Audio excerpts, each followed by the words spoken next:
Salam sehat, nama saya Witono Pujo Sasongko, NIM 71 2018 611. Saya ingin merefleksikan dalam satu semester ini bergabung dengan Ibu Pendeta Iki selaku dosen pengampu mata kuliah Teologi Komunikasi, di mana saya banyak belajar lebih dalam akan bagaimana caranya berkomunikasi dengan baik dan benar berdasarkan teologi. Karena kami menyadari bahwa komunikasi bukan hanya sekedar sebuah rangkaian kata-kata yang indah, yang enak didengar, namun lebih dari itu, komunikasi merupakan bentuk ungkapan rasa seseorang, baik diungkapkan melalui verbal maupun non-verbal kepada individu, kepada kelompok, maupun kepada media tertentu. Demikian pula manusia di dalam berkomunikasi secara teologi kepada Allah, yang dimana Allah sendiri adalah Allah yang transenden, melalui komunikasi yang berdasarkan akan bahasa secara verbal, manusia juga membangun komunikasi tersebut kepada Allah, baik itu juga melalui media-media non-verbal, melalui simbol-simbol dan media lainnya. Kita menyadari bahwa teologi dan komunikasi bagi orang Kristen tidak bisa dipisahkan, karena dalam teologi dan komunikasi ini mewujudkan jembatan yang menghubungkan antara Allah dengan manusia, manusia dengan ciptaannya, dan ini merupakan salah satu kompleksitas yang mewujudkan relasi-relasi di antara hubungan tersebut, di mana teologi komunikasi yang bertujuan untuk mewartakan dan menyatakan kerajaan Allah melalui karya penyelamatan Yesus Kristus. Demikian dikatakan Robby E. Chandler dalam tulisannya Teologi dan Komunikasi. Artinya apa? Bahwa dalam membangun sebuah komunikasi sangat penting seseorang memahami kepada siapa dia harus menyampaikan informasi tersebut untuk mencapai tujuan bersama, baik itu secara individu, kelompok, jemaat, maupun menyatakan di ruang publik yang sifatnya demokratis.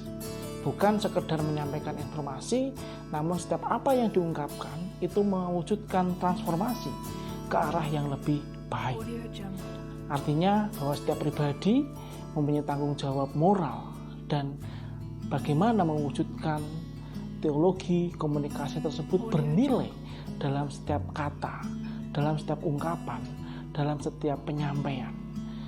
Di sini subjektivitas dari pribadi yang menyampaikan komunikasi tersebut merupakan wujud secara holistik maupun utuh, bukan sekedar menyampaikan sebuah narasi atau kata-kata yang indah, namun di balik itu semua ada pesan moral yang ingin disampaikan kepada setiap orang yang kita jumpai dengan karakter yang berbeda, dengan tingkat pendidikan yang berbeda, dengan latar budaya yang berbeda, dengan umur yang berbeda, sehingga ketika seseorang tersebut memahami konsep teologi komunikasi secara baik dan benar, apa yang dia sampaikan akan tersampaikan dengan baik.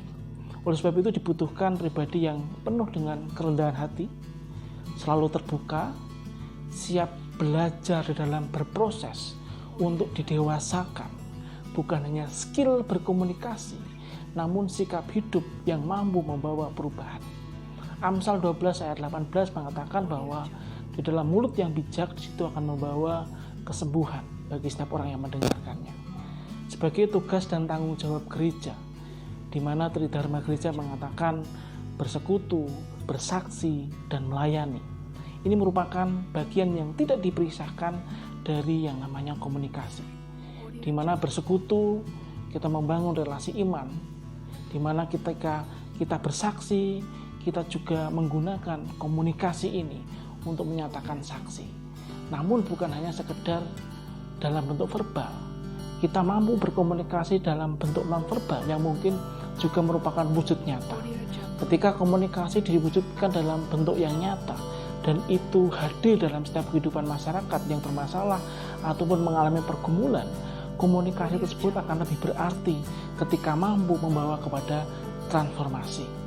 Oleh sebab itu, saya bersyukur sekali mendapatkan ilmu teologi komunikasi, di mana sebagai orang yang percaya dan beriman, tentu saja komunikasi kita harus bersumber kepada Theos itu sendiri, bersumber kepada Allah itu sendiri, di mana ada kasih, ada kelemah lembutan, namun di balik itu semua ada aksi yang nyata dalam mewujudkan sebuah transformasi. Terima kasih, salam sehat, Tuhan Yesus memberkati.